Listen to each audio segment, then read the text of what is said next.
Assalamualaikum warahmatullahi wabarakatuh. Hello special people.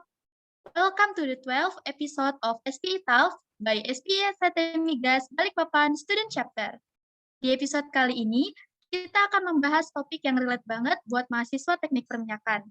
Terlepas dari adanya transformasi era transisi energi yang akan terjadi ke depannya, maka banyak pertanyaan yang sering muncul seperti bagaimana sih prospek industri minyak dan gas bumi di masa depan? Kira-kira masih layak atau tidak apabila kita menempuh pendidikan lebih tinggi di petroleum engineering? Lantas, seperti apa kurikulum anak perminyakan ke depannya? Dan juga di topik kali ini kita akan memberikan gambaran tentang apa yang harus dilakukan oleh kita sebagai mahasiswa teknik perminyakan untuk bisa menyesuaikan dan juga start planning pathway karir kita dalam era baru ini. Tentunya, semua pertanyaan-pertanyaan ini bakal dijawab oleh speaker keren kita kali ini dalam topik SPE Talks, yaitu The Future Petroleum Academia in Energy Transition. Sebelumnya, perkenalkan, nama saya Putri Diva sebagai host di SPE Talks kali ini. Dan tentu saja saya tidak sendiri karena saya ditemani oleh Mas Richard Arnold yang akan menjadi speaker kita pada SPE Talk di kesempatan ini. Sebagai informasi untuk teman-teman, sebelumnya Mas Richard merupakan lulusan Chemical Engineering di Institut Teknologi Bandung pada tahun 2008 hingga 2012 dan juga lulusan master dari National University of Singapore pada tahun 2018 hingga 2019. Mas Richard memiliki pengalaman lebih dari 8 tahun sebagai reservoir engineering. Hingga saat ini, Mas Richard bekerja sebagai reservoir engineer di Medco INP Indonesia dan sebagai part-time lecturer petroleum engineering di Tanri Abeng University. Wow, keren banget ya teman-teman. Oke, kalau gitu langsung saja kita sapa Mas Richard. Halo Mas Richard, apa kabar? Halo teman-teman, puji Tuhan kabar baik. Semoga sehat-sehat semua ya. Baik Mas, Alhamdulillah. Oke, kalau gitu tanpa berlama-lama lagi, kita langsung masuk inti pembahasan ya Mas. Siap.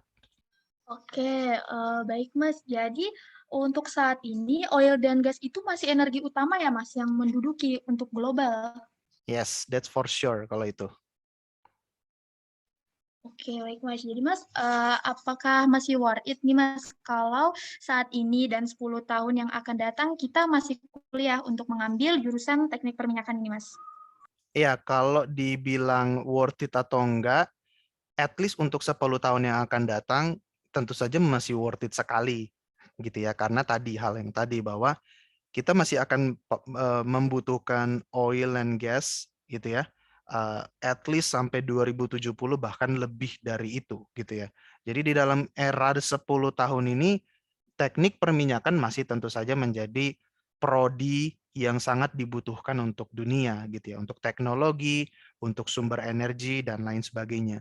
Belum lagi teknik perminyakan juga punya apa namanya topik-topik yang juga sangat penting seperti geothermal, seperti itu gitu kan yang ya tidak ada eh, daerah lain yang memiliki expertise seperti itu selain di prodi teknik perminyakan gitu ya. Jadi memang ini adalah expertise dari teknik perminyakan, baik itu oil and gas maupun geothermal.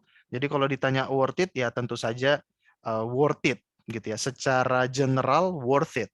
Tapi kalau kita tanya person by person, ya tentu saja ini case by case ya, karena memang ada orang yang secara visi dia, ada orang yang secara planning dia eh, tidak terlalu tertarik dengan industri ini, ya bagi mereka bisalah dikatakan nggak worth it gitu ya. Mending mereka pilih aja jurusan yang lain. Tapi buat teman-teman yang memang tertarik dengan industri ini, industri oil and gas ini gitu ya, yang memang eh, pengen banget gitu terjun di industri ini dan sepertinya suka dengan subjek ini dan ya gampangnya adalah ingin memiliki penghasilan yang bagus gitu ya karena denger-dengar nih gaji di perminyakan itu tinggi ya go for it gitu ya kita masih bisa optimistik di era-era ini apalagi ini dengar-dengar arah-arahnya ini oil price terus membaik saatnya ini mungkin ya saat ini bisa dibilang masih sangat worth it sekali ini jurusan teknik perminyakan. Jadi seperti itu